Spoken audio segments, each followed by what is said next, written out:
Gostaria de cumprimentar todos os irmãos com a paz do Senhor. Neste estudo bíblico, neste sermão apologético, trataremos de mais um assunto, de mais uma seita chamada Testemunhas de Jeová. Frequentemente, irmãos, os testemunhos de Jeová vêm em nossas casas. À semelhança dos mormons, eles têm um sistema parecido de abordagem. Procuram ser pessoas bastante gentis e educadas, falam de forma mansa e parecem ser bem confiáveis. Após a apresentação, logicamente, oferece o estudo das suas doutrinas, seus ensinamentos. Muitos, especialmente os novos na fé, por desconhecer o teor de suas crenças, os acolhem em suas casas. Outros ficam em dúvida, se falam sobre Deus, usam uma Bíblia e parecem ser tão amáveis. O que haveria de errado com o que ensinam? Este livro propõe alguns testes que podem ajudá-lo a discernir se as testemunhas de Jeová estão de acordo com as Escrituras. São testes bem fáceis, funcionam como filtros teológicos que revelam, do ponto de vista bíblico, se uma doutrina é ou não uma heresia. Demonstram se ela é uma distorção sutil da verdade ou uma mentira deslavada. Se a doutrina das testemunhas de Jeová não passar no teste, você deve rejeitá-las à luz da Bíblia. Então, nós vemos aí sobre esse estudo que vamos meditar nesse momento, deste livro aqui, Ferramentas, do pastor Edino Melo, sobre as testemunhas de Jeová. Então vamos fazer os testes para saber se realmente ela é uma igreja de Cristo ou uma mera seita como as demais.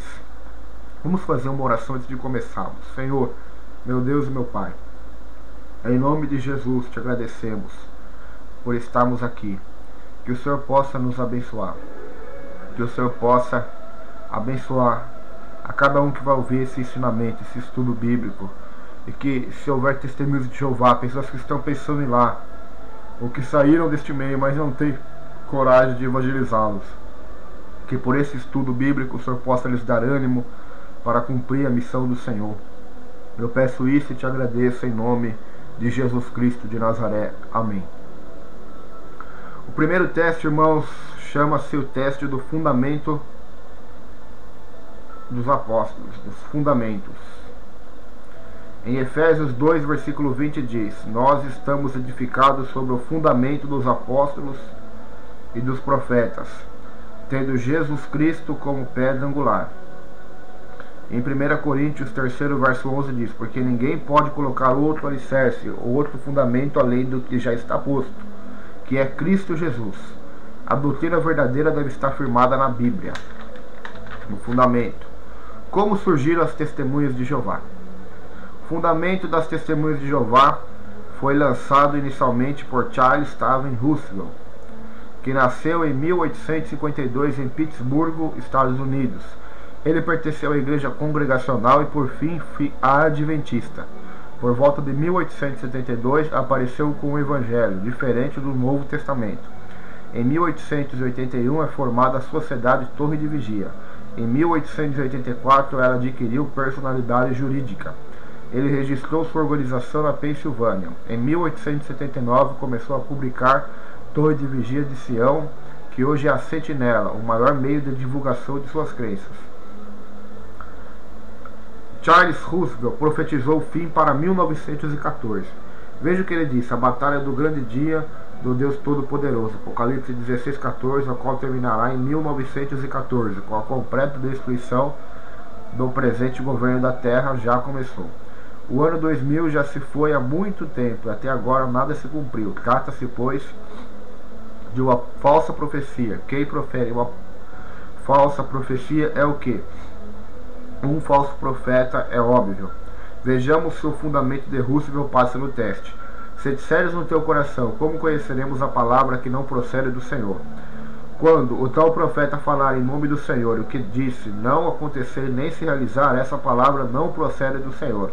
Com soberba falou o tal profeta, não tenhas temor dele. Deuteronômio 18, do 21 ao 22. Então Russell profetiza a vinda do Senhor e não se cumpre. Não concluímos que ele é um falso profeta por profetizar algo que não se cumpriu conforme diz a Bíblia em Deuteronômio, capítulo 18. O que a Bíblia diz sobre o falso profeta? Paulo Sérgio Batista dá uma excelente explicação sobre a figura do falso profeta. Segundo ele, a expressão falso profeta, que no grego é pseudoprofetes, de um modo geral significa alguém que diz possuir direção divina em suas afirmações e revelações, quando de fato não a possui. Vamos ler aí Jeremias capítulo 14, do verso 14 ao verso 15. Gostaria de ler esse texto com os irmãos. Jeremias 14, do verso 14 ao 15, diz: E disse-me o Senhor, os profetas profetizam falsamente meu nome. Nunca os enviei, nem lhes dei ordem, nem lhes falei visão falsa, e adivinhação e vaidade e o engano do seu coração são o que eles vos profetizam. Portanto, assim diz o Senhor acerca dos profetas que profetizam em meu nome, sem que eu os tenha mandado. E dizem que nem espada nem fome haverá nessa terra. A espada e a fome serão consumidos esses profetas. Então, já na época do profeta Jeremias havia esse tipo de profetas que profetizam suas vaidades, a mentira dos seus corações. Alguns profetizam por Baal, por demônios. Alguns profetizam para se aparecer, profetizam que o povo quer ouvir. E a Bíblia já declara sobre isso. Profetas, e qualquer dia desses vamos estar preparando um estudo sobre profetas. O que é profetas? O que são profetas? E se ainda eles existem no nosso século, e quais devem ser os papéis daqueles que são profetas de Deus, da sua palavra. Então, meus queridos, devemos vigiar, porque assim como Charles Taze Russell, que profetizou a vinda de Jesus em 1914, falou da vaidade do seu coração. Os falsos profetas tanto podem predizer algo que não ocorre, demonstrando assim a falsidade de suas revelações, como está em Deuteronômio 18, 21, 22, como predizem fatos que ocorrem por permissão divina, para se verificar o quanto as pessoas estão atrás de revelações no lugar da verdade divina, como está em Deuteronômio 13, do verso 1 ao 3. De forma particular, a expressão aparece na Bíblia como uma alusão ao inimigo que surgirá no futuro, induzindo muitos a batalharem contra Deus. Apocalipse 16, verso 3 ao 14. Como identificar o verdadeiro profeta? A Bíblia nos ensina: o profeta verdadeiramente dirigido por Deus sempre ensinava de acordo com as palavras de Deus, com a Bíblia. As profecias devem estar em harmonia, em concordância com a palavra de Deus, com as Escrituras. Deuteronômio 18 e 19. O fato de uma profecia ser proferida em nome de Deus não o faz o autor da mesma, conforme lemos em Jeremias 14, 15. E Jesus também disse: muitos me dirão naquele dia, em teu nome curei, profetizei, expulsei demônios. Eu lhes direi: apartai-vos de mim, porque eu não vos conheço, vós que praticais a iniquidade. Então devemos vigiar. Assim como a característica principal de uma boa falsificação é possuir uma grande semelhança com aquilo que está sendo falsificado, às vezes, uma profecia de um falso profeta pode se cumprir com detalhes, para confundir aqueles que estão sempre atrás de revelações divinas, em lugar do conhecimento exato do que Deus tem revelado nas Escrituras Sagradas. Como está em Deuteronômio 3, 1, 3. Hoje a igreja moderna, infelizmente, vai atrás de profecia, revelação, sonhos, visões, se esqueceram da palavra de Deus. Por isso vai ser enganada por falsos profetas, pelo anticristo, porque não querem o compromisso com Deus da palavra. A questão da identificação do verdadeiro para o falso profeta não é simplesmente afirmar, seguir e usar o nome de Cristo em suas predições, mas fazer a sua vontade através das doutrinas que professa, como está em Mateus 7, 21, 22, a qual Jesus diz que nem todo o que me chama Senhor, Senhor entrará no meu reino, mas quem faz a vontade de meu Pai.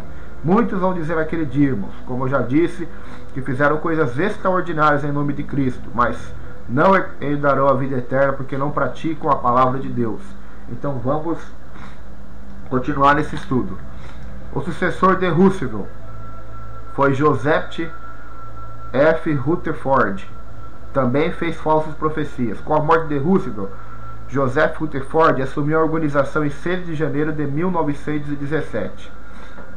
Com ele, o fundamento doutrinário das Testemunhas de Jeová sofreu cerca de 148 mudanças. Como o fundamento sofreu cerca de 148 mudanças, seria divino, com tantas alterações. Rutherford continuou com as profecias de Roosevelt, mas para 1918 e 1920. Depois profetizou o milênio para 1925, no livro titulado Milhões que Agora Vivem e Jamais Morrerão, publicado em inglês 1920 e em português 1923. Em 1941 profetizou no livro Filhos, a Batalha do Armagedon para 1942. Como se vê, nada, absolutamente nada se cumpriu. Lembre-se, a Bíblia é clara. Quando tal profeta falar em nome do Senhor, o que disse não acontecer, nem se realizar, essa palavra não procede do Senhor. Deuteronômio 18, 21, 22. Então, o sucessor de Roosevelt, dos testemunhas de Roosevelt, das testemunhas de Jeová, dos Russelitas, também o Joseph T. Rutherford profetizou e suas profecias não se cumpriram. Então, queridos, vamos nos ater à palavra de Deus e ver o fundamento. Quem passou a definir o fundamento da fé das testemunhas de Jeová após Rutherford? Knorr assumiu a liderança da organização após a morte de Rutherford em 1942. Ele foi eleito presidente em 13 de janeiro de 1942. Com ele, a Torre de Vigia publicou a tradução do Novo Mundo das Escrituras Sagradas, a sua Bíblia oficial. O termo corpo governante passou a ser usado no sentido atual a partir de 1944, associado aos membros da diretoria da Sociedade Torre de Vigia. A partir daí, a diretoria tornou-se o corpo governante, que passou a definir o fundamento de fé das testemunhas de Jeová. Então devemos tomar cuidado. Qual é a autoridade do corpo governante para as testemunhas de Jeová? A Sentinela, de 1 de 9 de 91, página 18, 19 e 15, ensina que o corpo governante, Centro Teocrático Mundial das Testemunhas de Jeová, é o canal de comunicação de Deus. Raymond de France, ex-membro de lá, autor do livro Crise de Consciências, da editora Agnus, diz que esse grupo em 2002 era composto de 14 pessoas. Ele revela que essa organização diz ser o único canal de comunicação de Deus com os homens. Qualquer ensino bíblico que não parta de sua sede em Brooklyn, Estados Unidos, deve ser rejeitado. Dizem que a Bíblia foi escrita exclusivamente para esse corpo governante, que seria o escravo, fiel e discreto, mencionado em Mateus 24, 45 e 47. As testemunhas de Jeová falham em confiar apenas no corpo governante para interpretar a Escritura, sabendo primeiramente isto, que nenhuma profecia da Escritura é de particular interpretação, segundo Pedro 1:20. Então, esse corpo que controla todas as igrejas das testemunhas de Jeová na terra, ele afirma ser o único canal de comunicação de Deus com os homens. Não me lembra do catolicismo, onde eles afirmam que é a única igreja que levará aos céus. Não me lembra as características de uma seita, pois toda igreja que se denomina a única que pode salvar se torna uma seita, porque é uma contradição hedionda, blasfema da palavra de Deus, onde nos diz que há um só mediador entre Deus e os homens, Cristo Jesus, a qual a Bíblia também diz em Atos que nenhum outro nome é dado no céu pelo qual devamos ser salvos a não ser Jesus. A Bíblia diz que Ele é o sacrifício pelos nossos pecados, Ele é o caminho, a verdade e a vida, ninguém vai ao Pai a não ser por Ele. Então, toda religião que professa ser a salvação é uma mentira hedionda, porque essa religião foi fundada em 1852. Então, a salvação passou a existir somente depois dessa religião. É um absurdo, irmãos. É um absurdo ainda pessoas neste século, com todo o conhecimento que temos da Bíblia, livros, teologia, as pessoas serem enganadas. São enganadas porque são preguiçosas, porque o diabo as cega, porque é inadmissível uma igreja dizer isso. A salvação é pela graça, pela fé, é por Cristo e somente a sua palavra que tem autoridade sobre todos e todas as igrejas. Ele está acima de tudo. O corpo governante fala o que Deus diz? Vejamos se o corpo governante passa no teste, se ele fala de fato o que Deus diz. Eles profetizaram Dentro em breve, no nosso século XX, começará a batalha do dia de Jeová contra o antigo moderno de Jerusalém, a cristandade. As nações terão que saber que eu sou Jeová, como 1973, página 200. Já estamos no século XXI. Eu não ouvi um único tiro dessa batalha. E você, já ouviu? Disse o Senhor: os profetas profetizam falsamente em meu nome. Não os enviei nem lhes dei ordem, nem lhes falei. Visão falsa, adivinhação, vaidade, o engano do seu coração que eles profetizam. Avalie a veracidade do que o corpo governante disse. Devemos presumir, à base desse estudo, que a batalha do Armagedon já teria acabado até outono de 1975, que o reinado milenar de Cristo, há muito aguardado, começará então. Possivelmente a sentinela da edição do dia 15 de 2 de 69, página 115. Eu nem sabia que o Armagedon tinha começado, quando mais que ele terminou em 1975. Então os profetas estão totalmente enganados do corpo governante das testemunhas de Jeová. Portanto, assim diz o Senhor acerca dos profetas que profetizem meu nome. Eu não os mandei, contudo dizem, nem espada nem fome haverá nessa terra. A espada e a fome serão consumidos esses profetas. Jeremias 14, verso 15. Podemos datar o fim? Em Mateus 24, 36, Jesus diz: porém, daquele dia e hora ninguém sabe, nem os anjos do céu, nem o Filho, mas unicamente meu Pai. Atos 1, 6, 7 relata: aqueles, pois, que se haviam reunido perguntaram-lhe, dizendo: Senhor, restaurarás tu neste tempo o reino de Israel? Disse-lhes: não vos pertence saber os tempos ou as estações que o Pai estabeleceu pelo seu próprio poder. Não passou no primeiro teste. Será que você pode confiar numa doutrina elaborada por homens que demarcaram datas que a palavra de Deus não lhes deu permissão para estabelecer? Seu próprio Jesus disse que não compete aos homens saber as datas sobre o fim. Como o corpo governante ousa marcá-las? Você colocaria em risco o seu futuro eterno, crendo numa doutrina formulada por homens que não leva em consideração o que disse o próprio Senhor Jesus? Eu não. Agora o teste cristológico. Chamarei o segundo teste de teste cristológico, o filtro do Messias. Esse teste mostra que Jesus é o ponto de partida para a compreensão do plano de Deus para o homem. Os acontecimentos bíblicos convergem para a chegada de Jesus como Cristo enviado por Deus para nos salvar. Ele é o centro da Bíblia, o alfa e o ômega, Apocalipse 1:8. Primeiro e último, princípio e fim, Apocalipse 22:13. O Rei dos Reis e Senhor dos Senhores, Apocalipse 19:16. O autor e consumador da nossa fé, Hebreus 12, verso 1. Ele é o eixo que interliga os eventos bíblicos. Se a doutrina negar a natureza de vida de Jesus, sua missão e seu ensino, ela não passa no teste. Nesse caso, essa doutrina deve ser considerada herética à luz da Bíblia. O nome conhecido como Testemunho de Jeová foi dado por Rutherford no Congresso da Organização em 1931 em Columbus, Ohio, Iowa. A Bíblia diz: todo aquele que não permanece no ensino de Cristo, mas vai além dele, não tem Deus. Quem permanece no ensino tem o Pai e também o Filho. 2 João, capítulo 1, verso 9. Amados, não creais em todo espírito, mas provai se os espíritos vêm de Deus, porque já muitos falsos profetas têm surgido no mundo. Mas todo espírito que não confessa a Jesus não é de Deus. 1 João 4, do verso 1 ao 3. Faça o teste de você mesmo. O que as testemunhas de Jeová ensinam sobre Jesus revelará o caráter da sua doutrina. O que as testemunhas de Jeová dizem sobre Jesus? As testemunhas de Jeová dizem que Jesus não é Deus. Elas creem que Jesus foi simplesmente uma pessoa espiritual, nada mais. Ensinam que ele não é todo-poderoso, mas foi criado pelo Pai como as demais coisas. Jesus não é, portanto, segundo afirma o autor da criação. Veja o que a Bíblia diz: Cristo é Deus. João capítulo 1, versículo 1. No princípio era o Verbo, e o Verbo era Deus e estava com Deus. Todas as coisas foram feitas por ele. Sem ele, nada do que foi feito se fez. Veja Isaías capítulo 6, que diz o nascimento de Jesus, que fala: um menino se nos deu, um filho se nos deu.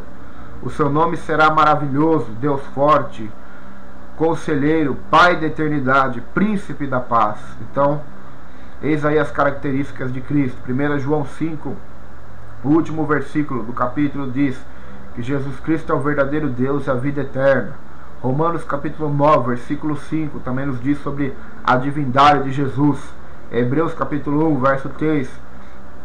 João capítulo 20, verso 28 diz que Tomé disse a Jesus, quando ele tinha ressuscitado: Senhor meu e Deus meu. Então vemos aí um grande equívoco das testemunhas de Jeová. Cristo é o Todo-Poderoso. Mateus 28, 18. Todo poder me é dado no céu e na terra. Apocalipse 1, 8. Apocalipse 21, 6 e 22, 13 também fala sobre isso. Cristo não foi criado, pois é eternamente gerado pelo Pai. João 1, verso 18. João 6, verso 57. Colossenses 1, do verso 15 ao 16, fala da eternidade de Cristo Jesus, o Pai da eternidade, como está em Isaías 9, 6.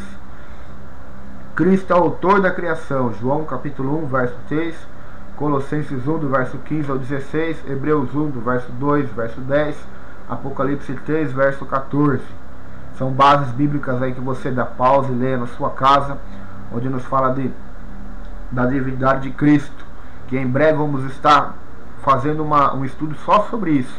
A divindade de Jesus, a humanidade de Jesus, as profecias que do Antigo Testamento que se cumpriram em Jesus, o Messias. E vamos ver vários assuntos aí muito interessantes sobre Cristo. O que a Bíblia diz sobre a divindade de Jesus? Os escritores do Novo Testamento atribuem o termo Kyrios, Senhor, a Jesus, particularmente em seu estado ressurreto e exaltado. Em primeiro lugar, na Septuaginta, tradução grega do Antigo Testamento, Kyrios é a tradução comum do nome Jeová, e de Adonai, termo reverente que costumava substituí-lo. Várias vezes do Novo Testamento, a Jesus como Senhor são situações dos textos do Antigo Testamento, que empregam um dos nomes hebraicos para Deus. Atos 2, verso 20 e 21, Romanos 10, verso 13, Joel 2, verso 31 e 32. 1 Pedro 3, verso 15, Isaías 8, verso 13. Essas reverências deixam claro que os apóstolos quiseram dar a Jesus o título de Senhor, em seu sentido máximo. Ao nome de Jesus se dobre todo o joelho dos que estão nos céus, na terra e debaixo da terra, e toda a língua confesse que Cristo Jesus é o Senhor. Filipenses 2, 10 ao 11. Kyrios é usado no Novo Testamento para designar tanto o Pai, o Deus soberano, Mateus 1, 20, Mateus 9, 38, Atos 17, 24, como também Jesus, Lucas 2, 11, João 20, verso 28, Atos 10, verso 36, 1 Coríntios 2, verso 8, Filipenses 2, 11, Tiago 2, verso 1, Apocalipse 19, verso 16. William Robinson diz que às vezes não dá nem para saber quem é o Pai ou o Filho. Atos 1, 24, Atos 2, 47, Atos 9, verso 31, Atos 16, verso 14 e Atos 20, verso 19. Para os judeus, o termo Kyrios dava a entender que Cristo era igual ao Pai. Qual é o paralelo existente nas declarações de Jesus sobre o seu senhorio e Jeová? Como já vimos, o título sagrado do Senhor foi atribuído diretamente a Jesus. Romanos 10, 9, 1 Coríntios 12, 13. Senhor dos Senhores, 1 Timóteo 6, verso 15, Apocalipse 17, 14. De fato, a confissão Jesus é Senhor foi provavelmente a primeira confissão de fé. Romanos 10, 9, 1 Coríntios 12, verso 3. Há declarações referentes a Jeová feitas diretamente a Jesus. Atos 2, 34, Romanos 8, 34, 1 Pedro 3, verso 22, aplica o Salmo 110, verso 1. Romanos 10, verso 13, aplica Joel 2, verso 32. Filipenses 2, do verso 9 ao 11, aplica Isaías 45, verso 23. João 12, verso 41, aplica Isaías, capítulo 6, verso 10. Então, estamos vendo aqui que passagens que falam sobre Deus no Antigo Testamento são usadas para falar sobre a divindade de Cristo no Novo Testamento. São aplicadas a Cristo também. Outro elo é fornecido pelas autodesignações de Deus, utilizados por Jesus ou referentes a Ele. Da máxima importância afirmativa eu sou, Êxodo 3, verso 14, que é o nome de Deus, Yahvé, eu sou. Quando Moisés pergunta, que nome eu vou dizer aos israelitas quando eu voltar lá no Egito para resgatar eles? E Deus lhe disse, você vai dizer, o eu sou que sou me enviou a vós. Então esse era o nome de Deus, que era até temido pelos judeus falar desse nome. Agora você abre o Evangelho de João, capítulo 8, verso 58, capítulo 6, verso 35, capítulo 8, verso 12, 24, capítulo 11, 25, capítulo 14, verso 6, capítulo 18, verso 5, Marcos 14, verso 62, você vai ver Jesus falando também que ele é o eu sou a luz do mundo, eu sou o caminho, a verdade e a vida, eu sou o pão vivo que desceu do céu, eu sou a ressurreição e a vida, eu sou a porta das ovelhas, eu sou o bom pastor. Ainda antes que Abraão existisse, eu sou. Então nós vemos aí Cristo e a sua divindade. Quando ele disse isso, ainda antes que Abraão existisse, eu sou, os judeus até quiseram apedrejar, porque ele estava usando o nome de Deus, e os judeus queriam apedrejar porque ele estava se fazendo igual a Deus. Então vemos aí as declarações de Cristo. Vemos aí também que no Antigo Testamento Deus é chamado de noivo, em Isaías 62, verso 5, Jeremias 2, verso 2, Ezequiel 16, verso 8. E vemos que Jesus também é chamado do noivo no Novo Testamento, Marcos 2, 19, 2 Coríntios 11, 2, Apocalipse 19, 7. Deus é chamado de pastor no Antigo Testamento, Salmo 23, verso 1, 80, verso 1, 40, Isaías 40, verso 11, Ezequiel 34, verso 15. E vemos também no Novo Testamento Jesus é pastor, é o pastor. João 10, do verso 1 ao 16, Hebreus 13, 1 Pedro 2, verso 5. Deus também diz-nos no Antigo Testamento é o primeiro e o último. Em Isaías 44, verso 6, 48, verso 12. Jesus, no Novo Testamento, também diz: eu sou o primeiro e o último, princípio e o fim. Apocalipse 2, 8 e 22, verso 13. Então vemos aí algo muito interessante sobre a divindade de Jesus Cristo. Ele é Deus. Os testemunhos de Jeová dizem que ele não é Deus. E há várias passagens bíblicas aí que eu disse aos irmãos que comprova a divindade do Senhor Jesus Cristo. A Bíblia diz que Jesus é Deus, igual ao Pai, tem a mesma glória, mas também dizia que Deus era seu próprio Pai, fazendo-se igual a Deus. João 5, verso 18. Jesus disse: quem me vê a mim, vê a Deus. João 5, 18. João 14, verso 9. Em Jesus foram criadas todas as coisas, que há nos céus e na terra, visíveis e invisíveis, sejam tronos, sejam dominações, sejam principados, sejam potestades, tudo foi criado por ele e para ele. Colossenses 1, verso 16. Então nós vemos aí sobre a divindade do Senhor Jesus. Alguns nomes aqui na Bíblia usados por Deus no Antigo Testamento: Yahvé, eu sou. Êxodo 3 capítulo, verso 14. Isaías 43, verso 10, Deuteronômio 32, verso 39, nós vemos aí que são usados por Jesus. João 8, 24, João 8, 58, João 18, verso 5. Doador da vida, Gênesis 2, 7, é usado por Deus, e por Jesus é usado em João 5, verso 21 e João 10, verso 28. Perdoador dos pecados, Daniel 9, verso 9, Neemias 9, verso 17. Vemos Jesus no Novo Testamento também dizendo que perdoa pecados. Marcos 2, verso 1 ao 12, Colossenses 2, verso 13. Onipresente, ou seja, Deus está em todos os lugares. Salmo 139, Provérbios 15, verso 3. Vemos Jesus também falando da sua onipresença. Mateus 18, verso 20, Mateus 28, verso 20.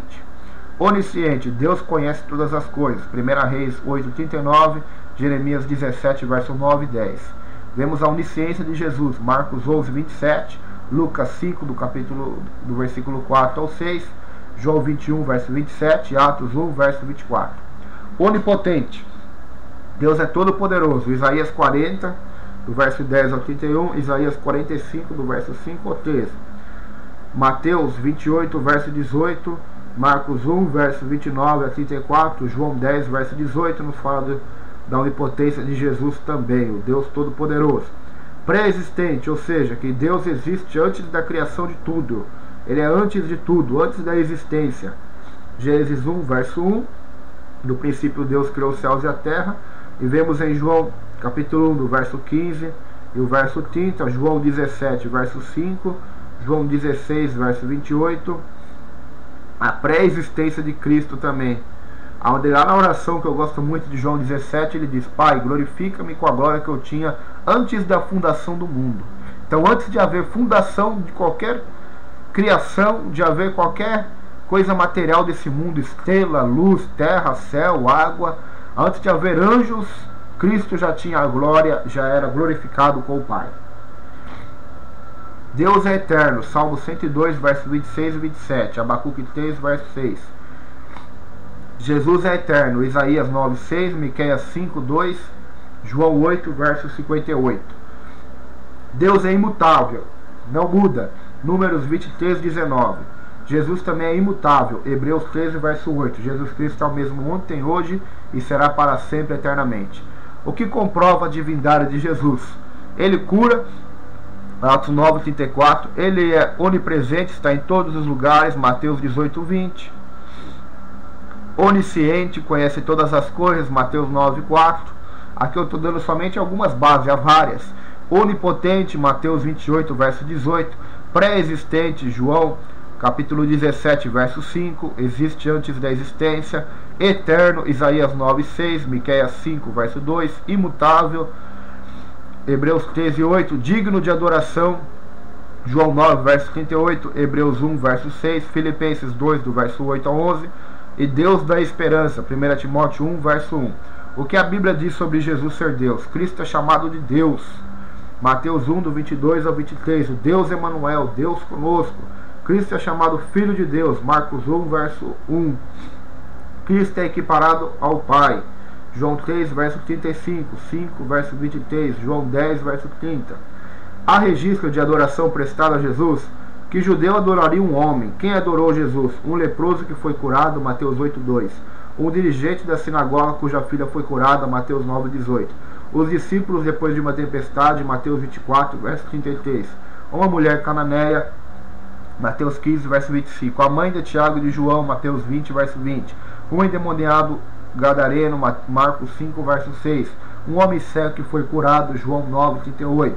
Todos os discípulos, Mateus 28, 17. Tomé que disse: Senhor meu e Deus meu, João 20, verso 28. Como um judeu poderia receber tais atitudes de adoração, a não ser que fosse o próprio Messias? Como Cristo é revelado no Novo Testamento? Há diversos textos que revelam claramente a divindade de Jesus. Cristo, o qual é sobre todos, Deus bendito para todos sempre, Romanos 9, 5.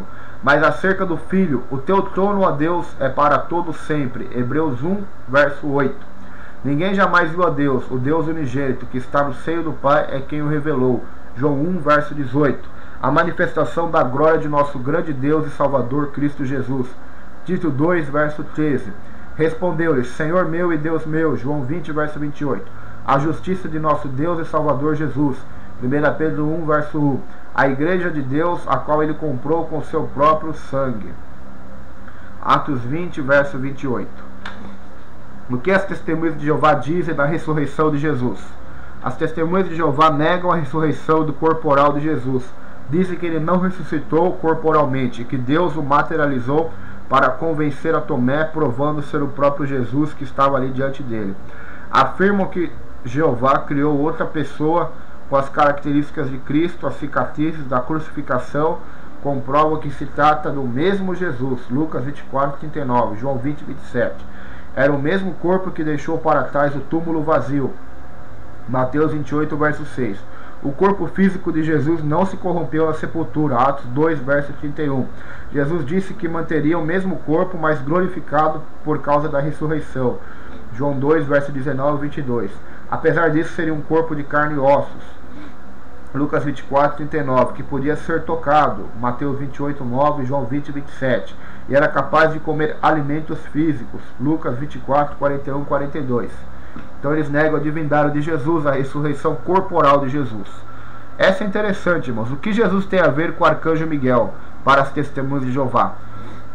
Os membros das testemunhas de Jeová ensinam que Jesus é um anjo, que recebeu o nome de Miguel. É o título de arcanjo, isso é, chefe dos anjos. É um Deus minúsculo, assim como Satanás no sentido de ser poderoso. Pregam que ele morreu numa estaca e não numa cruz, que ele ressuscitou em espírito e não fisicamente.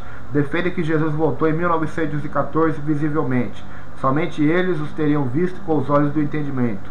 A Bíblia prova que Jesus não é o arcanjo Miguel, revela que Jesus é Deus. João 1, verso 1, João 8, verso 58, João 20, verso 28. Ele é o Criador dos anjos. João 1, verso 3, Colossenses 1, do verso 15 ao 16. Jesus é o Criador dos anjos. Lá no livro de Judas, a Bíblia diz que o arcanjo Miguel contendeu com o diabo acerca do corpo de Moisés. Ele disse assim: o Senhor te repreenda. E em Mateus 4, e no Evangelho, nós vemos quando Jesus está à frente a Satanás, ele dizia: eu te repreendo. Então vemos aí que Jesus, o Senhor, repreendia Satanás por ele mesmo. Agora, Miguel não repreendeu Satanás por ele mesmo, ou por sua autoridade angelical, mas ele disse: o Senhor, o Deus Todo-Poderoso, te repreende. Então vemos aí que o arcanjo Miguel é o anjo dos principais líderes dos anjos celestiais, e Jesus Cristo é o Deus Todo-Poderoso. Nada a ver com o arcanjo Miguel, mas um equívoco grave das testemunhas de Jeová. O livro Seja Deus Verdadeiro ensina que Jesus virá não em forma humana, mas como criatura espiritual gloriosa. Afirma que ninguém verá com os olhos humanos o retorno de Cristo. Segundo creem, ele não virá com um corpo carnal. Veja como a Bíblia difere desse ensino. A Bíblia afirma que Jesus comparou a sua vinda a um relâmpago, Mateus 24, 27. A sua vinda será gloriosa, ele virá em poder e muita glória, Mateus 24, 30. Todo olho verá, Apocalipse 1, 7. Ele virá com as nuvens do céu, Daniel 7, verso 13. Apocalipse 1, verso 7. Sua volta será inesperada, Mateus 24, versículo 37 a 44. Depois vamos estar tratando sobre um assunto somente sobre isso, sobre a escatologia, a doutrina das últimas coisas. Ninguém pode saber o dia do fim, Mateus 13, verso 32. As testemunhas de Jeová não passaram no teste. Mais uma vez, elas não passam no teste porque são uma seita e não tem fundamento bíblico, teológico, cristocêntrico. O terceiro teste é o teste da sã doutrina. Paulo fala das verdades da fé e da sã doutrina que devemos seguir.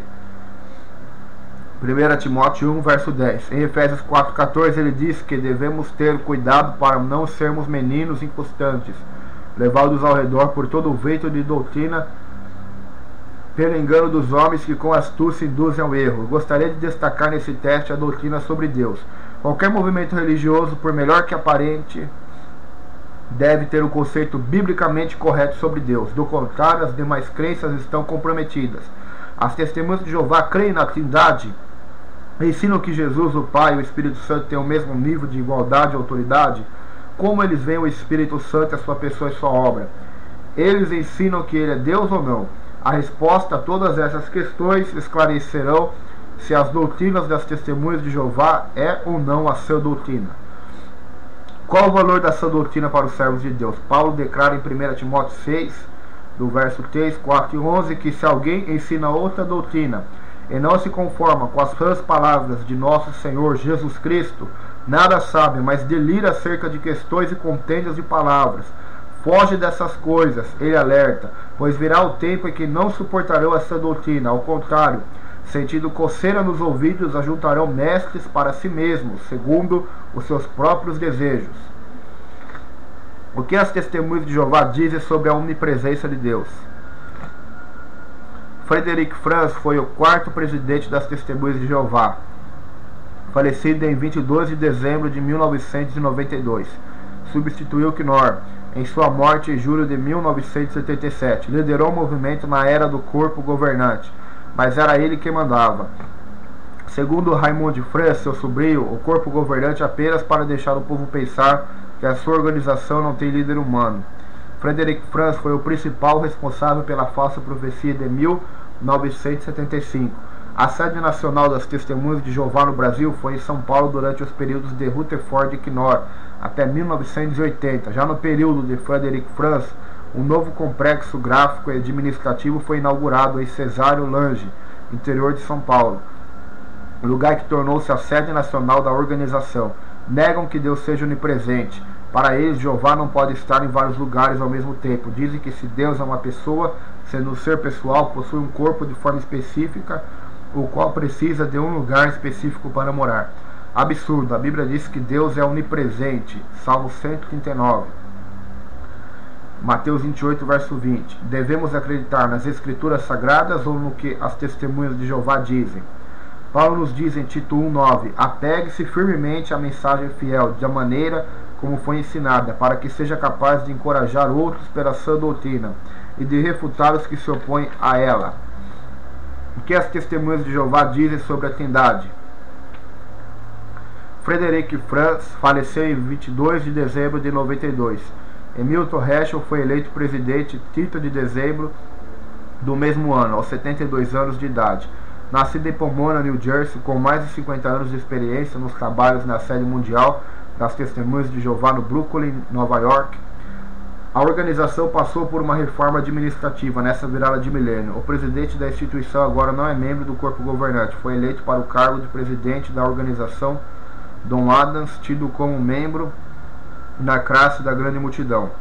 Raymond Franz afirma que Herschel é tido como administrador da visão. Durante a sua administração, apresentou mudanças profundas nas crenças das testemunhas de Jeová, tais como a geração de 1914, o julgamento das nações, o serviço militar, a transfusão de sangue, além da reforma administrativa. As testemunhas de Jeová dizem que não pode haver trindade, porque tal palavra não aparece na Bíblia. Apesar disso, porém, vários textos declaram Deus como trino. Mateus 3, do verso 3 ao 17, Mateus 28, 19, que diz batizando em nome do Pai, do Filho e do Espírito Santo. Ou seja, não fala no plural, nos nomes do Pai, do Filho e do Espírito Santo, mas fala num nome. Ou seja, porque Deus é um só. No nome do Pai, do Filho e do Espírito Santo. E no batismo de Jesus vemos a Trindade em ação. O Pai do céu dizendo, este é meu Filho amado de quem me comprazo. O Filho na terra sendo batizado e o Espírito Santo descendo em forma corpórea de uma pomba sobre Cristo. O Pai, o Filho e o Espírito Santo. Em Gênesis vemos aí, no princípio Deus criou os céus e a terra. A palavra Deus, Elohim, Deus no plural se refere à Trindade, o Pai, o Filho e o Espírito Santo, conforme diz também no plural, façamos o homem à nossa imagem e semelhança. O Pai, o Filho e o Espírito Santo em harmonia na criação. Em 2 Coríntios 13, verso 14, nos fala sobre a Trindade também. O que a Bíblia diz de cada pessoa da Trindade? Cada pessoa da divindade é declarada como sendo divina. O Pai é Deus, Mateus 6, verso 8, Gálatas 1, verso 1. O Filho é Deus, João 1, do verso 1 ao 18, Romanos 9, verso 5. O Espírito Santo é Deus, Marcos 3, verso 29. 1 Coríntios 6, 19, 2 Coríntios 3, verso 17. Dizem que a Trindade é uma doutrina apóstata, inspirada pelo diabo, e que resultou da influência do paganismo egípcio e da Babilônia sobre o cristianismo. Ensinam que Tertuliano, um dos pais da igreja, inventou a doutrina da Trindade. A Bíblia nos mostra textos que comprovam que a Trindade é verdadeira sem qualquer dúvida.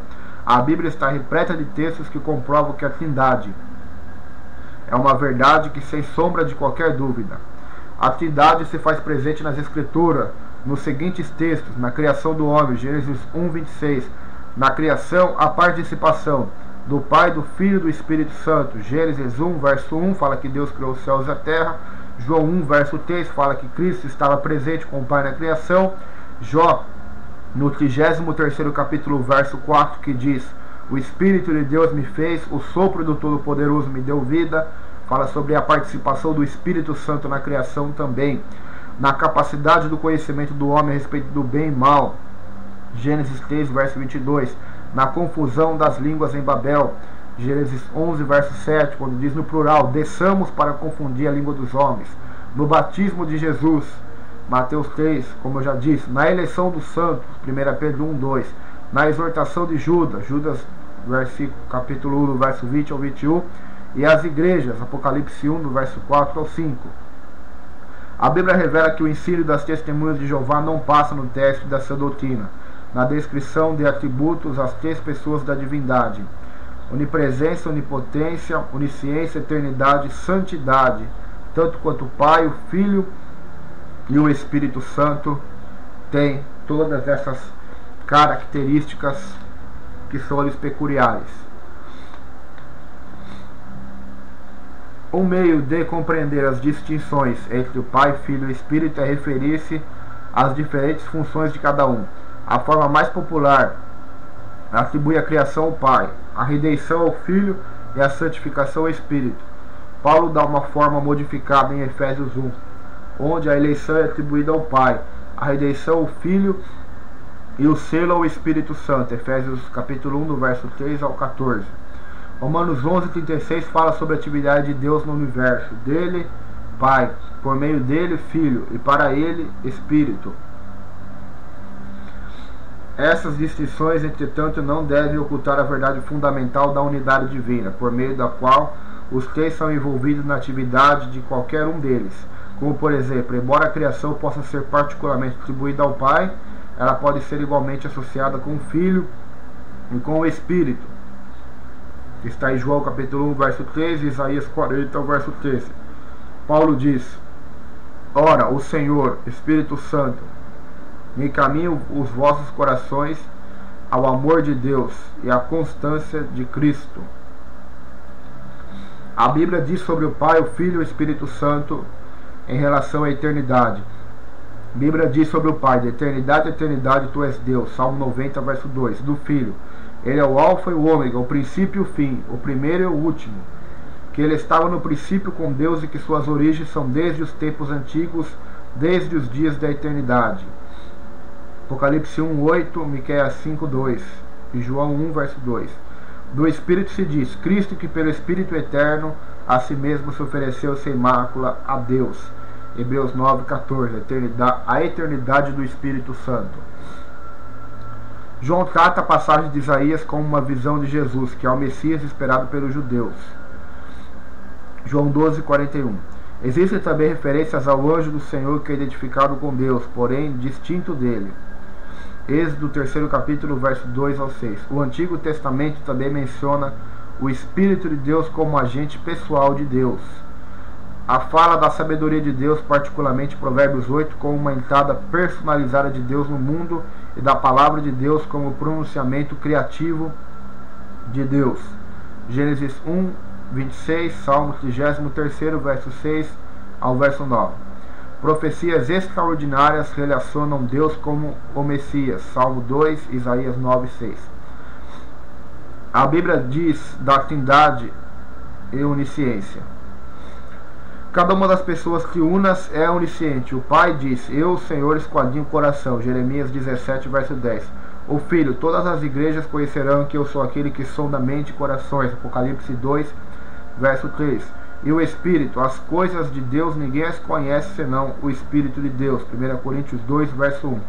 Segundo essa doutrina, um poder infinito é exercido por cada pessoa. Do Pai se disse: sois guardados pelo poder de Deus. 1 Pedro 1,5. Do Filho: de boa vontade, pois mais me gloriarei nas fraquezas, para que sobre mim repouse o poder de Cristo. 2 Coríntios 12:9.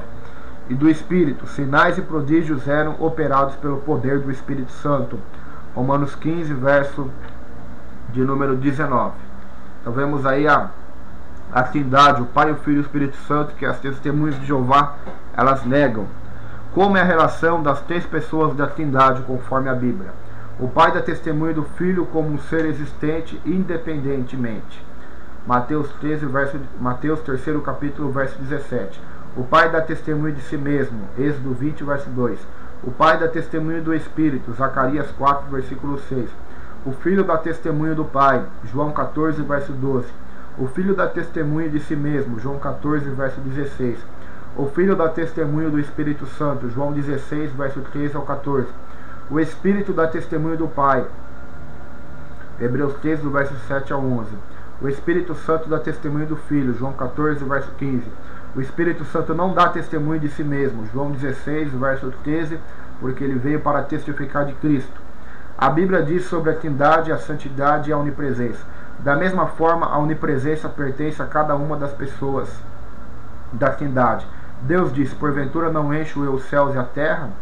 Cristo disse: porque onde estiverem 2 ou 3 reunidos em meu nome, ali eu estou no meio deles. Mateus 18, verso 20. O salmista escreveu falando do Espírito: para onde me ausentarei do teu Espírito? Para onde fugirei da tua face? Salmo 139, versículo 7. Santidade é característica de cada pessoa da Trindade. Da primeira pessoa se perguntou: quem não temerá e não glorificará o teu nome, ó Senhor? Porque só tu és santo. Apocalipse 15:4. Cristo é santo, vós porém negaste o santo. Atos 3, verso 14. O Espírito é sempre chamado de Espírito Santo. Foi por isso que os anjos clamaram: Santo, Santo, Santo é o Senhor dos Exércitos. Isaías 6:3. Deus refere-se a si mesmo no plural. Em Isaías 6:8. Como se vê, o ensino das testemunhas de Jeová não passa no teste da sua doutrina. O que as testemunhas de Jeová ensinam sobre o Espírito Santo? Ensinam que o Espírito Santo é uma força ativa e impessoal de Deus, negando tanto sua personalidade como sua divindade. Diversas passagens da Bíblia nos falam da personalidade do Espírito Santo. Os atributos do Espírito Santo são de quem possui personalidade, intelecto. 1 Coríntios 2, do 10 ao 13, Efésios 1, verso 17. Emoções, Efésios 4, verso 30. Vontade, Atos 16, verso 6 a 11, 1 Coríntios 12, verso 11. O Espírito Santo realiza atos que demonstram sua personalidade. Ele ensina, João 14, 26. Testifica, João 15, verso 26. Romanos 6, verso 16. Ele guia, Romanos 8, 14. Convence, João 16, verso 7. Contende, Gênesis 6, verso 3. Dirige pessoas, Atos 8, verso 29. Realiza milagres, Atos 8, verso 39. Requer serviço especial, Atos 13, verso 2. Envia para o serviço cristão, Atos 13, verso 4. Ele intercede, Romanos 8, verso 26. Então, mais uma vez aí os testemunhos de Jeová se contradizem por dizer que o Espírito Santo é uma força ativa, sendo que a Bíblia comprova sua personalidade, como aquele que tem vontade, intelecto, emoções, aquele que ensina. O Espírito Santo pode ser obedecido, Atos 10, 19 ao 21. Pode-se mentir a ele, Atos 5, verso 3. Pode-se resistir ao Espírito, Atos 7, verso 51. Pode ser reverenciado, Salmo 51, verso 11. Pode-se blasfemar contra ele, Mateus 12, verso 31. Pode ser ofendido, Hebreus 10, verso 29. O Espírito Santo é divino, é chamado 22 vezes de Espírito de Jeová, 31 vezes do Espírito de Deus, 30 vezes do Espírito do Senhor. É onipresente, Salmo 139, verso 7. Participou da criação, Jó 33º capítulo, verso 4. É o doador da vida, Romanos 8, do versículo 2 a 11. Possui sabedoria criadora, Isaías 40, verso 3. O Espírito Santo é chamado de Deus, Atos capítulo 5, no 3º e 4º versículo.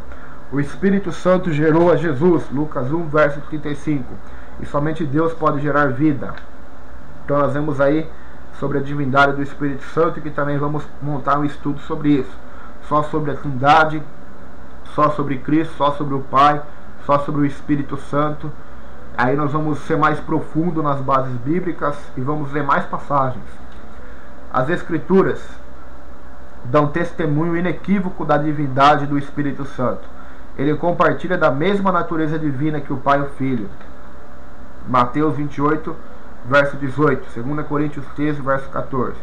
O Espírito Santo é o Espírito do Senhor, Yahvé Curios, que está em 2 Coríntios 3, 17 e Juízes 3, verso 20. Ele é frequentemente mencionado como Deus em seu ato criativo e redentor. Salmo 51, verso 10. Jesus fala do pecado contra o Espírito Santo como sendo maior do que aquele praticado contra o Filho do Homem. Mateus 12, do 28 ao 32. Sendo que o Filho do Homem, Jesus, é divino, esta é uma prova adicional da divindade do Espírito. Repetimos desde que só através do próprio Deus é que ele pode ser conhecido. O Espírito deve ser divino, pois é através dele que Deus nos é revelado. 1 Coríntios 2:10, 1 João 5, do verso 7 ao 9. Em último lugar, as passagens trinitarianas removem qualquer dúvida que ainda possa pairar. Mateus 28, 19, João 14, verso 15 ao 24, 2 Coríntios 13, 14, Efésios 1, verso 13, 2, verso 18, 2 Tessalonicenses 2, verso 13, 1 Pedro 1, 2. Nessas passagens, o Espírito aparece diante de nós na unidade indissolúvel da divindade, essencial, junto com o Pai e o Filho. Como o Espírito Santo é chamado na Bíblia? O Espírito Santo é divino, é chamado 22 vezes de Espírito de Jeová, 31 vezes de Espírito de Deus, 30 vezes de Espírito do Senhor. É onipresente, Salmo 139, verso 7. Participou da criação, Jó 33º capítulo, verso 4, Gênesis 1, verso 2. É o doador da vida, Romanos 8, verso 2 a 11. Possui sabedoria criadora, Isaías 40, verso 13. Como Jesus se refere ao Espírito Santo? Em sua mensagem de despedida aos discípulos, Jesus refere-se ao Espírito como conselheiro. João capítulo 14, verso 16 ao 26, capítulo 15, verso 26, capítulo 16, verso 7. O termo paracleto, que é o conselheiro no grego, significa basicamente um advogado que aceita a nossa causa, um aliado que luta ao nosso lado, alguém que fortalece e encoraja. O novo tempo, estabelecido mediante a morte e ressurreição de Jesus, trouxe o prometido derramar do Espírito, Atos 2:1, criando a igreja e capacitando-a em sua missão ao mundo. A vida cristã nesse período entre os dois adventos de Cristo é uma vida no Espírito. Romanos 5, verso 5, Romanos 8, verso 1 ao 17, 1 Coríntios 12, 14. O que prova que ele não é uma força ativa, como ensinam as testemunhas de Jeová. O Espírito Santo não é neutro, não é uma força ou poder impessoais, mas uma pessoa divina. Embora o pronome grego para Espírito seja neutro, o Novo Testamento grego sempre chama o Espírito Santo de ele. João 16, verso 13. O termo paracleto é essencialmente pessoal, referindo-se a um agente pessoal. Em João 14, verso 15, Jesus fala do Espírito como outro paracleto. É difícil ver como este paralelo pode ser feito de modo significativo sem investir o Espírito de qualidades plenamente pessoais. Paulo fala também de entristecer o Espírito Santo. Efésios 4:30. Pode-se resistir a um poder, mas apenas uma pessoa é que fica entristecida. O Espírito Santo é chamado de Deus.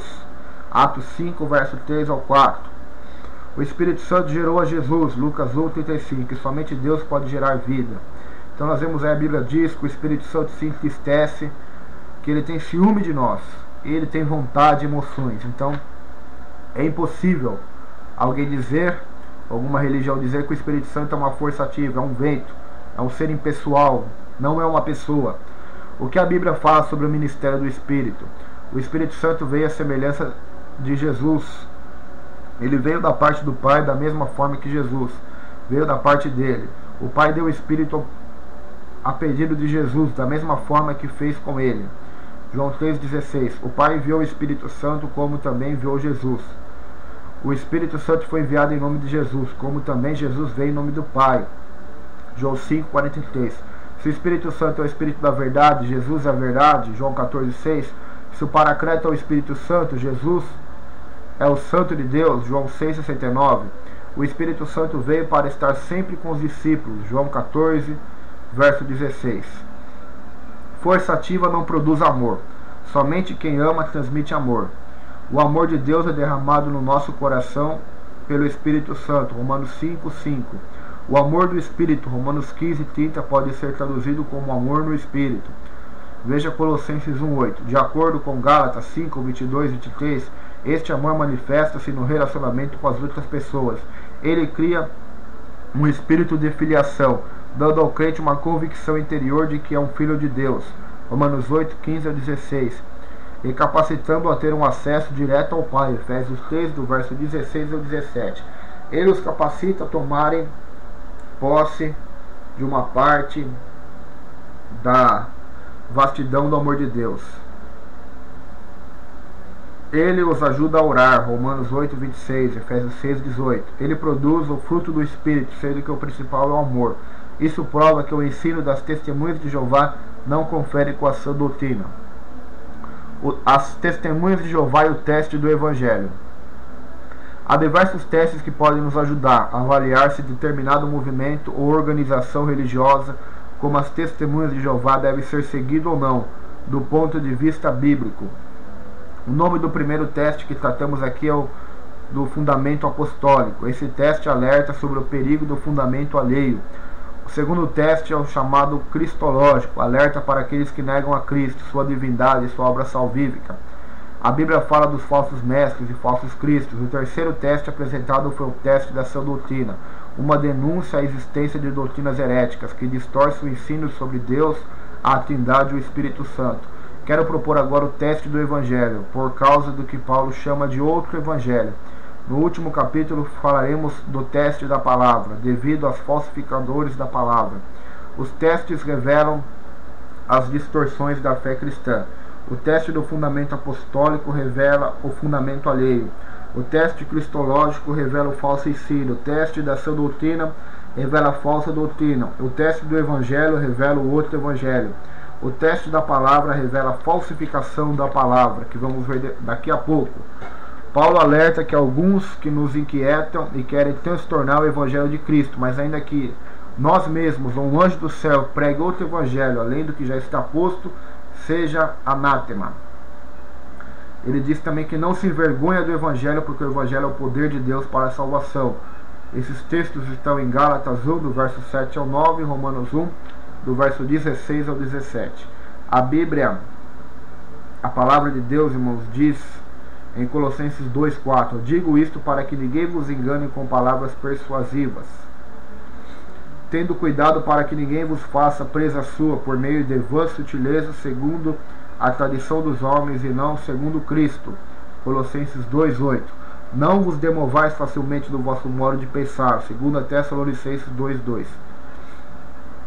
Como uma pessoa pode ser salva de acordo com as testemunhas de Jeová? Ensinam que a pessoa é salva pelas obras. A Bíblia diz: pois é pela graça que sois salvos, por meio da fé. E isto não vem de vós, é dom de Deus, não das obras, para que ninguém se glorie. Efésios 2, do verso 8 ao 9. À luz da Bíblia, como a pessoa pode ser salva? A Bíblia ensina que para ser salvo é preciso receber a Cristo como seu salvador pessoal. Salvação é recebida quando o pecador arrepende-se e crê no Evangelho. João 1,12, Romanos 8,16. O único caminho para a salvação é Jesus e não uma organização. 1 João 4, do verso 4 ao 6, João 14,6. Ezequias Soares da Silva explica que as testemunhas de Jeová ensinam que só pode ser salvo quem pertencer à sociedade Torre de Vigia. Creem que, em 1935, Jeová colocou uma placa no céu dizendo: não há vagas. Rutherford inventou essa doutrina em 1935, dividindo o rebanho em duas classes: a dos ungidos, que seriam apenas 144 mil membros, que representaria todos os cristãos autênticos desde a fundação da igreja até 1935, os quais herdarão o céu, e a classe da grande multidão, composta por aqueles que herdarão a terra. Trata-se de outro evangelho. A Bíblia diz que Deus deseja que todos sejam salvos e não apenas um grupo.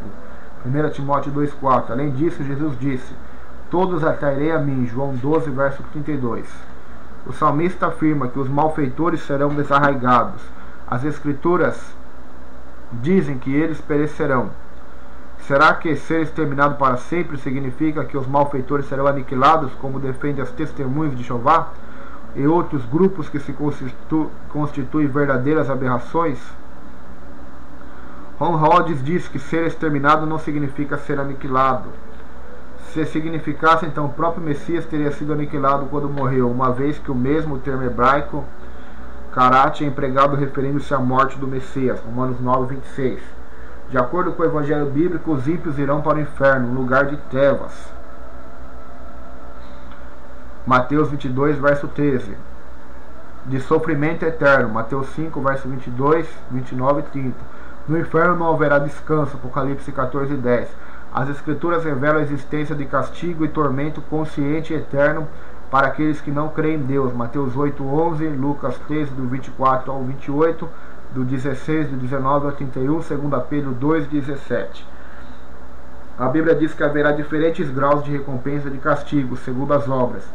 Não faria nenhum sentido se todos os ímpios dormissem na morte até o juízo, e logo depois fossem destruídos totalmente. Romanos 2, 5, 10, Apocalipse 22, 12, Lucas 12, versículo 42 e 48. Eles dizem que as pessoas vão dormir quando morrerem e que vão ser exterminadas e tudo acabará, mas a Bíblia diz que o inferno é eterno, assim como o céu é eterno, a vida é eterna, a condenação é eterna e não tem fim.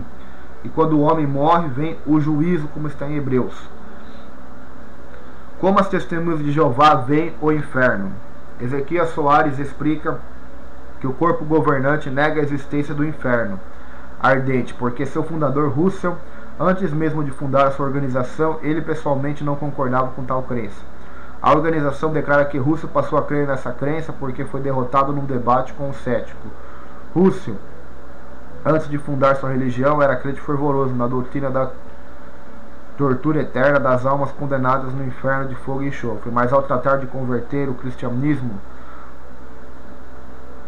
um conhecido descrente, ele próprio foi derrotado e é impelido ao ceticismo. Depois disso, Russell ficou também incrédulo. Hoje, as testemunhas de Jeová ensinam que o inferno é a própria sepultura e que o lugar de suplício eterno onde os ímpios serão atormentados para sempre não existe. Diz a organização, o Seol e o Hades não se referem ao lugar de tormento, mas à sepultura comum da humanidade. Esse é o artifício para eliminar a doutrina do inferno de fogo ardente das escrituras sagradas. A Bíblia ensina sem deixar sombra de dúvida a existência de castigo e tormento consciente e eterno para aqueles que não creem em Deus. Mateus 8:11, Mateus 13:42, 22, verso 13, 2 Pedro 2:17, Judas 1, verso 13, Apocalipse 14, verso 9 ao 11, Lucas 13, do verso 24 ao 28, Lucas 16, do verso 19 ao 31, Apocalipse 20, verso 10, Apocalipse 19, verso 20. Em Marcos 9, do verso 47 a 48, Jesus foi claro sobre o perigo de a pessoa ser lançada no inferno, onde seu verme não morre e o fogo nunca se apaga. Fique alerta. Palavra usada no Novo Testamento para denotar o lugar da punição final é Geena, que era um vale situado ao sul de Jerusalém, onde eram feitos sacrifícios a Moloque nos dias de Acaz e Manassés. 2 Reis 16, verso 3, 21, verso 6. As ameaças de julgamento pronunciadas contra esse sinistro vale em Jeremias 7, 32 e 19, verso 6, são as razões pelas quais o Vale de Enom vê a ser igualado ao inferno do juízo final, na literatura apocalíptica. Nos evangelhos, o Geena é um lugar de tormento eterno em fogo que nunca se apaga. Marcos 9, do verso 43 ao 48. O homem como um todo pode ser lançado no inferno. Mateus 10, verso 28. Ele é descrito como inferno, fogo que nunca se apaga. Marcos 9, 43. Como uma fornalha. Mateus 13, verso 42. Como a Bíblia descreve o inferno. Negar o inferno é o mesmo que negar o Evangelho. As boas novas do Evangelho são proclamadas por causa da existência do inferno. De acordo com a Bíblia, o inferno é um lugar preparado para o diabo e seus anjos. Mateus 25, 41. O homem vai para o inferno porque despreza o favor de Deus para a sua salvação. Paulo afirma que devemos considerar dois atributos de Deus, sua bondade e sua severidade. 1 Coríntios 11, 22. O inferno é lugar para os ímpios e desviados. Salmo 9, 17. O inferno é lugar para os maus. Mateus 21, 46. Não haverá segunda oportunidade no milênio. Mateus 16, 19 a 31. Hebreus 9, 27. O ensino de que o inferno não é real, como é dito pelas testemunhas de Jeová, não passa no teste bíblico. Trata-se de uma falsa doutrina do ponto de vista bíblico, assim também como o purgatório da Igreja Católica, que nós vamos estar fazendo estudo sobre isso também. O que as testemunhas de Jeová ensinam sobre a existência da alma? Os cientistas e cirurgiões não foram capazes de encontrar no homem nenhuma prova determinante de imortalidade. Não podem encontrar nenhuma evidência indicativa de que o homem possui uma alma imortal. Assim vemos que a pretensão de que o homem possui uma alma imortal e que, portanto, difere das bestas não é bíblica. Esta visão do ponto de vista bíblico é um absurdo. Segundo a Bíblia, a alma e o corpo são distintos. Mateus 10, 28, Marcos 14, 38, 1 Coríntios 5, 5, Hebreus 4, 12, Tiago 2, 26, Apocalipse 1, 10. Então as testemunhas de Jeová citam no seu livro Seja Deus Verdadeiro, página 56 e 59, que a nossa alma não é imortal. Então vemos aí mais uma grave heresia desta seita religiosa. O que a Bíblia fala sobre a alma? A alma está dentro do homem. Jó 32, 8, Salmo 42, 6, Ezequiel 37, verso 6 a 8. Na morte, a separação do corpo e da alma. Gênesis 25, verso 8, Salmo 146, verso 4, Apocalipse 6, verso 9 ao 10, Filipenses 1, verso 23. Algumas passagens somente. A alma não morre, porque Deus é o Deus dos vivos e não dos mortos. Marcos 12, verso 26 ao 27. Veja como o ensino das testemunhas de Jeová não passa no teste. A Bíblia mostra que o espírito não morre. Mateus 10, 28, Eclesiastes 2, 17. Ele continua vivo, consciente, com todas as suas faculdades ativas, depois da morte, seja do ímpio ou do justo. Lucas 16, 19 ao 31, Apocalipse 6, 9 ao 11, 2 Coríntios 5, do verso 6 ao 8. Qual é a prova bíblica de que a alma fica consciente depois da morte? O momento da transfiguração prova que Moisés não estava consciente nem silencioso, mas falava com Cristo sobre sua morte iminente. Mateus 17, do 1 ao 6. Jesus não disse aniquilação eterna, mas castigo eterno. Marcos 9, 43, 44. Em Apocalipse 14, 10 a 11, vemos que os adoradores do anticristo serão atormentados. Diz: o fumo do seu tormento sobe pelo século dos séculos. Isso não parece nada com aniquilação. Existe alguma parte da Bíblia que revela que os mortos continuam conscientes e ativos? O texto do Apocalipse 6, 9 e 10 trata da abertura do quinto selo. Nesse momento, João viu debaixo do altar as almas daqueles que tinham sido mortos por causa da palavra de Deus e por causa do testemunho que sustentavam. Elas lembravam-se de acontecimentos da terra e clamavam por vingança divina contra os ímpios. Os discípulos ensinaram a imortalidade e tinham certeza de estarem com Cristo depois da morte. 2 Timóteo 1, do verso 9 ao 10, Filipenses 1, versos 23 e 24. A Bíblia mostra que a alma humana é imortal, invisível e foi criada pelo próprio Deus. Gênesis 2, 7.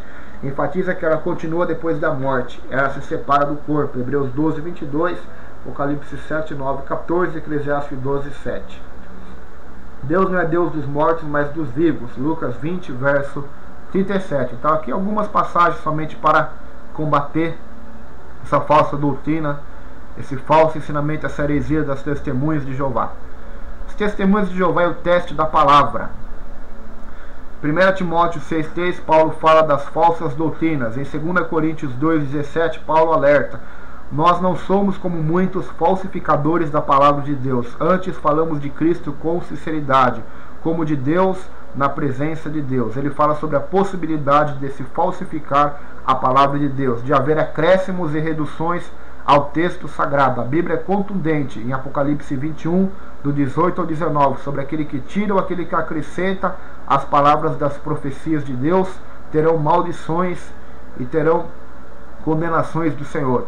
A Bíblia usada pelos testemunhos de Jeová é a tradução do Novo Mundo das Escrituras Sagradas. Mas por que a Sociedade Torre de Vigia teve de publicar uma Bíblia própria? Uma Bíblia própria. Além de não reconhecer a divindade do Espírito Santo, ela distorce vários textos no original. Na verdade, o texto original não se adequa à sua sã doutrina, o qual mudou a tradução dos versículos a fim de fundamentar suas heresias. Assim como os católicos, nas suas Bíblias, acrescentaram livros apócrifos que não são inspirados por Deus, os líderes das Testemunhas de Jeová fizeram a mesma coisa. Eu tenho uma Bíblia aqui em casa das Testemunhas de Jeová, e eles distorcem a palavra de Deus, pulam versículos, mudam tudo para tentar apoiar suas falsas doutrinas, para nós vermos a origem diabólica dessa seita. Por isso Jesus disse: nos últimos dias teriam falsos profetas e falsos cristos, para enganar a multidão. É igual aos 144 mil, qual eles dizem que só esses que irão aos céus, onde a Bíblia diz, Apocalipse, que esses 144 mil nem testemunhas de Jeová, nem crente cristãos são, mas são judeus, pessoas das tribos de Israel. Então nós vemos aí um grande equívoco deles também. Qual a diferença que há entre a Bíblia das Testemunhas de Jeová e as demais Bíblias? Ezequias Soares explica que a organização diz que ninguém pode compreender a Bíblia sem a revista, a Sentinela. O Novo Testamento da tradução do Novo Mundo foi publicado em 1961. Veja o que ele chama de falsificação da palavra. Foi preparada para contrabandear as crenças pré-fabricadas da Torre de Vigia para o texto das Escrituras. É uma obra mutilada, tendenciosa, viciada e cheia de interpolações. Seus tradutores são Knorr, Franz, Albert, Dangas, Henschel. Seus líderes escondem seus nomes porque nenhum deles era erudito nas línguas originais. Dizem William Shatner, que trabalhou na sede mundial dos Testemunhos de Jeová, a parte do vice-presidente Franz, como preparo teológico limitado. Nenhum dos membros da comissão tinha escolaridade ou antecedentes suficientes para operarem como tradutores bíblicos críticos. A capacidade de Franz para realizar um trabalho erudito de traduzir o hebraico é bem questionável, porque nunca teve curso formal de hebraico. Há ainda muita discussão se realmente a tradução do Novo Mundo é uma tradução dos originais ou revisão de uma antiga versão inglesa de King James, versão do rei Tiago ou James. Não é possível alistar todas as falsificações aqui, conforme os exemplos a seguir. E introduziram por sua própria conta o nome Jeová 237 vezes no Novo Testamento, visto que em nenhum dos manuscritos gregos existentes aparece uma vez sequer o tetragrama Yahvé ou Jeová. Isso mostra que não reconhece a autoridade dos manuscritos gregos. Basta uma olhada nas entrelinhas das obras de Empathic Geography ou na Kingdom Interlinear Translation, tradução interlinear do Reino das Escrituras gregas. Cada vez que se encontra o nome Jeová, você verá que o tetragrama não está presente no texto grego nem nas entrelinhas. O que as testemunhas de Jeová ensinam sobre a transfusão de sangue? É o que muitos queriam saber. Em julho de 1945, 29 anos após a morte de Russell, Rutherford começara a proibir a transfusão de sangue. Aliada à influência do exemplo dos soldados nazistas que não aceitavam doação de sangue por rejeitarem sangue de negros e judeus, usam erroneamente Levítico 17, 11 ao 12. O texto diz: porque a alma da carne está no sangue, pelo qual vou-lo tenho dado sobre o altar, para fazer expiação pela vossa alma. Portanto, é o sangue que fará expiação pela vossa alma. Portanto, tenho dito aos filhos de Israel: nenhuma alma dentre vós comerá sangue, nem o estrangeiro que peregrina entre vós comerá sangue. Esta passagem proíbe uma pessoa de sofrer uma transfusão de sangue. A proibição aqui é dirigida ao ato de comer carne que ainda estiver pulsando com vida, devido ao sangue da vida ainda estar nela.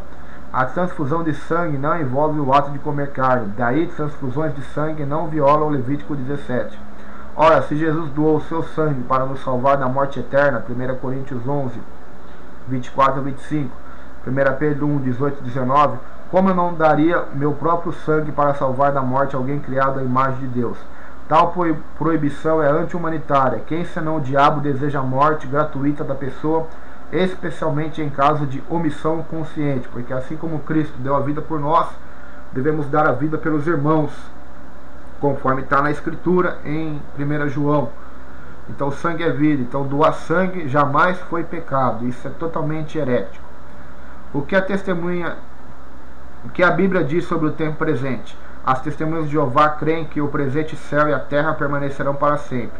A Bíblia ensina o contrário. Salmo 102, verso 25, Isaías 51, verso 6, que haverá novos céus e nova terra. O que a Bíblia diz sobre o ensino das testemunhas de Jeová sobre a volta invisível de Cristo? A Bíblia diz que o Senhor, quando voltar, olha só, os líderes das testemunhas de Jeová já estabeleceram várias datas para a volta de Cristo. Defende, porém, que o ano de 1914 marcou o fim dos tempos dos gentios e iniciou um período de tribulações que deverá durar até o início de um reino milenar de Cristo. Absurdo. Proclamam ainda que Jesus já teria voltado de forma invisível no mesmo ano de 1914 e hoje estaria presente fisicamente no mundo. A Bíblia diz que ele sempre esteve invisivelmente presente conosco, desde quando ascendeu aos céus depois da ressurreição, e não a partir de janeiro de 1914. Mateus 18, verso 20, 28, verso 20. As testemunhas de Jeová dizem que o mundo não terá fim. A Bíblia ensina o contrário. Mateus 13, 39, João 2, verso 1, Isaías 2, verso 12, Isaías 34, verso 8, Jeremias 46, verso 10. Erga os olhos para os céus, olhem para baixo, para a terra. Os céus desaparecerão como fumaça, a terra se gastará como uma roupa, os seus habitantes morrerão como moscas, a taça os comerá como a uma roupa, o verme os devorará como a lã, mas a minha retidão durará para sempre, a minha salvação de geração em geração. Isaías 54, versos 6 a 8. O que a Bíblia diz sobre o serviço militar? As testemunhas de Jeová condenam o voto eleitoral, não prestam juramento à bandeira, nem obediência a qualquer governo, não aceitam cargos públicos, não doam nem aceitam doação de sangue. Preferindo a morte, não fazem o serviço militar. O ensino das Escrituras não está de forma alguma de acordo com tal raciocínio, visto que nosso Senhor mandou que se pagasse a César o que era de César. Mateus 17, 24 ao 27, Marcos 12, 17. Paulo diz que o cristão deve ser submisso às autoridades constituídas legalmente, mostrando que elas são ministros de Deus para castigo dos maus. Romanos 13, do verso 1 ao 7. Ele também ensinou que devemos orar pelos que estão investidos de autoridade, a fim de que tenhamos uma vida quieta e sossegada. 1 Timóteo 2, do verso 1 ao 3. O apóstolo Pedro adverte os cristãos para que sejam sujeitos ao rei e aos governantes. 1 Pedro 2, 13. Mas evita falatórios inúteis, porque produzirão maior impiedade.